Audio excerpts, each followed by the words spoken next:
Oh, bloomin' heck. My weeping fig's dying. I've neglected it. Ain't been watering it as much as I should have done. All the leaves are dropping off. Anyway.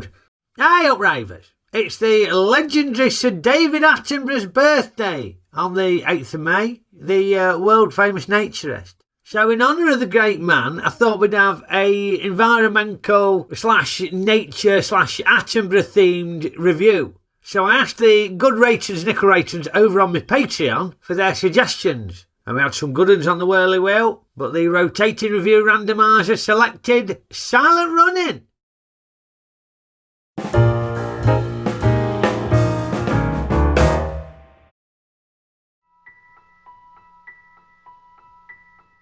Yes, Silent Running. Never seen it, didn't know what it were about. I remember the Mark and Mechanics song, Silent Running, that came out in the 80s. I think that was science fiction theme, but not to do with this. But yeah, I didn't know what to expect. And from the titles, it looks like we've got a gigantic snail. So I wondered if it were going to be like a Bellamy's Backyard Safari sort of thing. You know, with humans who are dead small, running around trying to evade gigantic snails and stuff like that. I thought we're good, Bellamy's Backyard Safari. Made it fun for kids. Nature, we're good. Although the name Bellamy's Backyard Safari could be interpreted as a bit lewd, couldn't it? Yeah. Anyway, Silent Running. No, it weren't a giant snail. No, it was just an extreme close-up. And we've got lots of extreme close-ups in the titles of various nature thingies. Until we get a wider shot of Bruce Dern in the nip having a swim. Before looking very saintly in this robe, stroking his bunnies. And it zooms out to show us that he's in this great big dome like a giant space greenhouse. And Bruce Dern is evidently an intergalactic space gardener. He's basically a sci-fi equivalent of Percy Thrower. Now, for you younger ravers, it'd be Alan Titchmarsh and Monty Don, wouldn't it? They'd be your gardening gurus. But for my generation, it was Percy Thrower.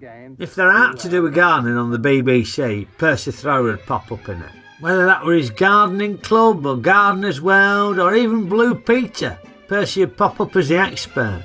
Highly respected, extremely knowledgeable, very down to earth, but he inspired millions of folk to get gardening, and his legacy endures to this day. And Bruce Dern plays Freeman Lowell, the resident botanist and ecologist on the Valley Forge spaceship. One of the fleet of spaceships that's got these massive dirty great biodome things with trees and vegetation and whatnot. They're basically like gigantic space greenhouses. And that's because the folk on planet Earth are ruining the environment. All the forests and plants are dead. So they're trying to keep these specimens alive in these biodomes. Hopefully with the view to returning to Earth at some point to repopulate the planet with all this stuff. Crikey, this is over 50 year old, this film, but could be as relevant now, couldn't it? Hey, I reckon this bit as well. I reckon this inspired the opening titles to Red Dwarf. Because it's the same sort of thing, you know, you start on a close-up and then it zooms out to show this massive dirty great ship. And the visual effects department's obviously had loads of fun building moguls, ain't they? You know, sticking loads of fiddly bits on it. Mind you, there's a bit of Star Wars about this and all, isn't there? Probably inspired by that and all. But then maybe Star Wars were inspired a bit by Silent Running. What goes round comes round, doesn't it? Now, Lowell's crewmates seem to be a pain in his arse. They don't seem to have any respect for his gardening stuff. You know, just riding roughshod over his plants and that. Although he does seem to enjoy beating them at poker. 50.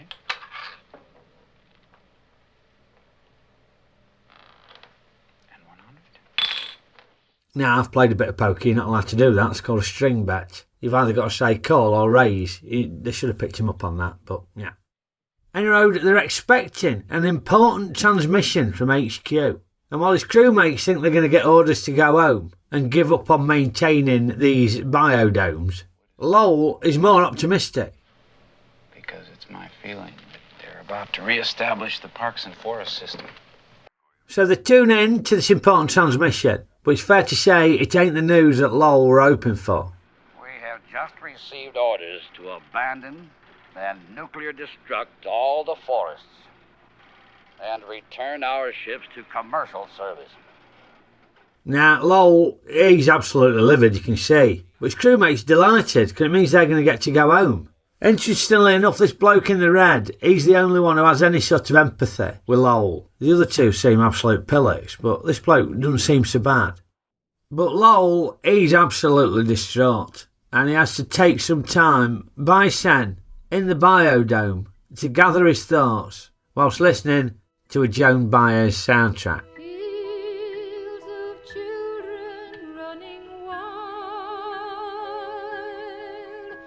Got to say, it seemed a bit weird having a folk song in a science fiction film. Seemed a little bit incongruous. A bit like Zardoz having a soundtrack by Ralph McTell. But I quite like it. It seems in keeping with the environmental theme, folky music. So, I thought it was quite good. En road, after Lowell aims a tirade at his crewmates, basically for being a bunch of ignoramuses, he pleads with him to not blow up the domes. They're not replaceable. But off they go. And as his crewmates start to destroy the domes one by one, you see the torment and anguish on Lowell's face, because every explosion signals the death of loads of plant and animal life, all them bunnies he were looking after. Percy Thrower wouldn't stand for it if somebody destroyed his garden. Well, it's not a pretty sight, is it, what they did, Percy? People who do this sort of thing must be mentally ill, Janet, mustn't they? So Lowell says enough's enough, and he decides to protect one of the remaining domes and stop them from putting the bombs in there to blow it up. You are not using those things in my forest. Listen, I ain't got time to argue. Now move! And he murders his red-suited crewmate in the process. You can't blow up this forest. Yeah, no remorse. They've pushed him too far. He values this plant and animal life, even if no other bugger does. And whilst the two remaining crewmates are setting some charges in one of the other domes, he jettisons it and blows them up. So, needing to cover up the fact that he's murdered his 3 crewmates, and also wanting to preserve the plant and animal life in the biodome, Lowell buggers off to Saturn in the Valley Forge with just the ship's 3 robots for company, who he nicknames Huey, Dewey and Louie. Unfortunately, he loses one at robots on the way to Saturn, but he gets the remaining 2 to bury the crewmate where he murdered. And some brilliant acting from Bruce Dern here. He's superb. Because he does show remorse. And the realisation of what he's done has dawned on him. But I had to do it. Now, with no other humans on the ship, he reprograms Huey and Dewey to help him with the gardening. And we get a montage of life on the Valley Forge, accompanied by another Joan Baez track. Earth between my toes and a flower in my hair. And we see Lowell starting to go a little bit loopy, I think. He's obviously wrestling with his conscience, tormented by his guilt and murdering his crewmates, whilst believing he's definitely done the right thing. He's upholding his oath as a conservationist to protect these plants and wildlife. But also furious about them biodomes being blown up, and he lets off steam by driving around the ship like a pillock. But you see why I'd be going nuts. There's nobody to speak to, nobody to interact with, and apart from gardening, there's nothing to do. And playing pool against this robot, crikey, look how long it takes to rack the balls.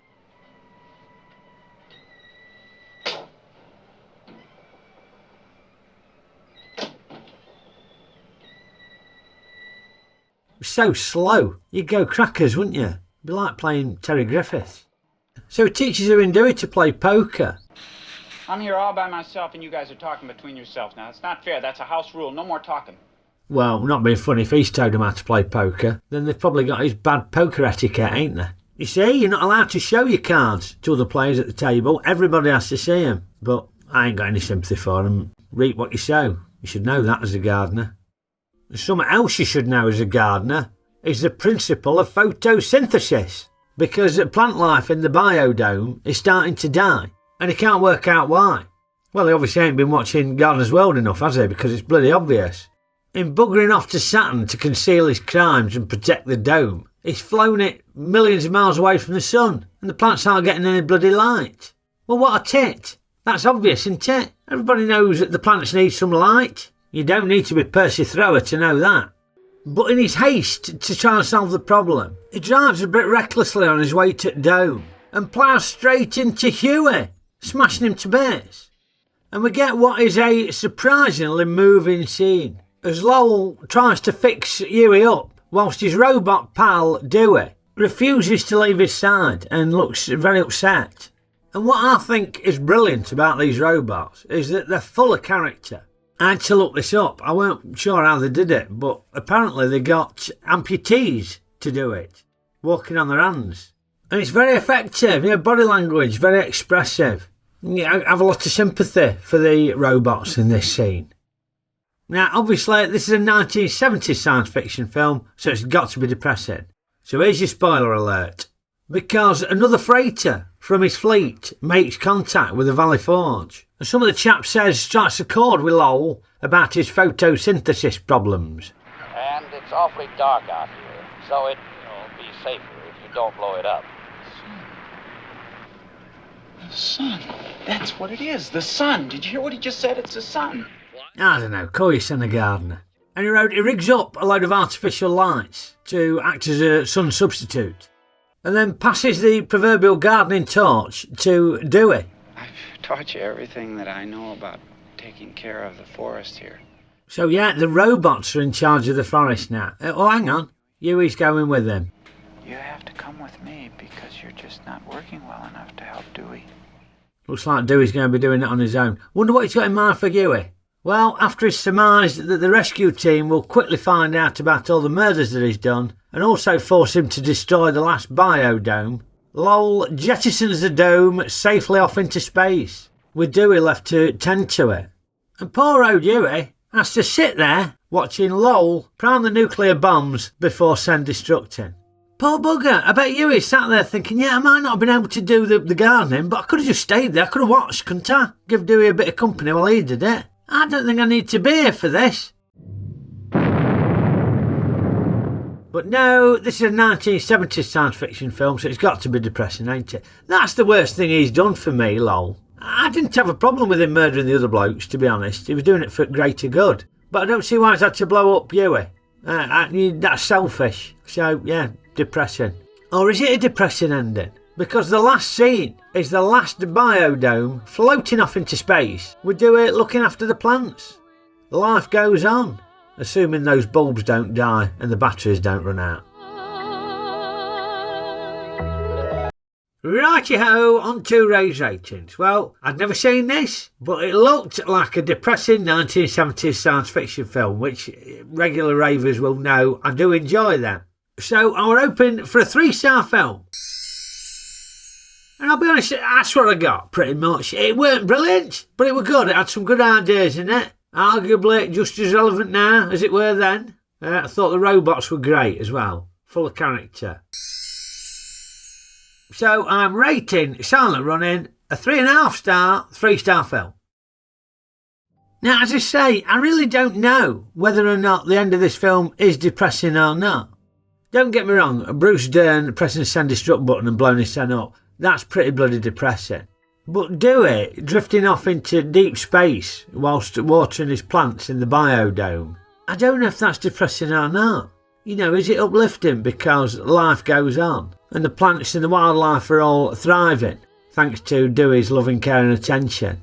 Or is it making a statement about the ultimate futility of it all? Which is the sort of thing they did in depressing 1970s science fiction films, isn't it? I don't know. I'll interpret it as more uplifting, I think. Probably got more faith in the robots to look after stuff than the humans, to be honest with you. I reckon we're more likely to balls it all up. I'll tell you what ain't futile. Watering the weeping fig. Look, it's coming back to life. Resilient plant, the weeping fig. Yeah, Percy Thrower would be proud of me.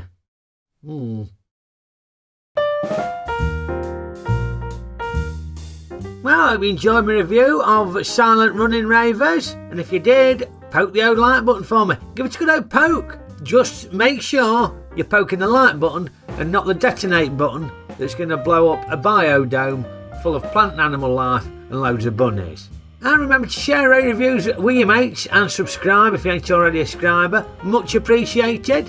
As are the fantastic comments you lot always keep popping on. Thank you so much for them. Apologies if I don't get around to responding to them all, but they really do make me day reading them, so thank you very much. And today's review was selected by one of our patrons over on Patreon. So why don't you come and join our community over there? It'd be great to have you. You get early access to the reviews, monthly news roundup podcasts. We have Brainiac quiz challenges, all sorts of stuff. And full patrons get a horse in the annual Ray Ruttle's Race Night tournament. So yeah, come and join us. I'll pop a link in the description below. And copyright box permitting, I'll be back with another review for you very soon. So I will see you next time. Okie doo.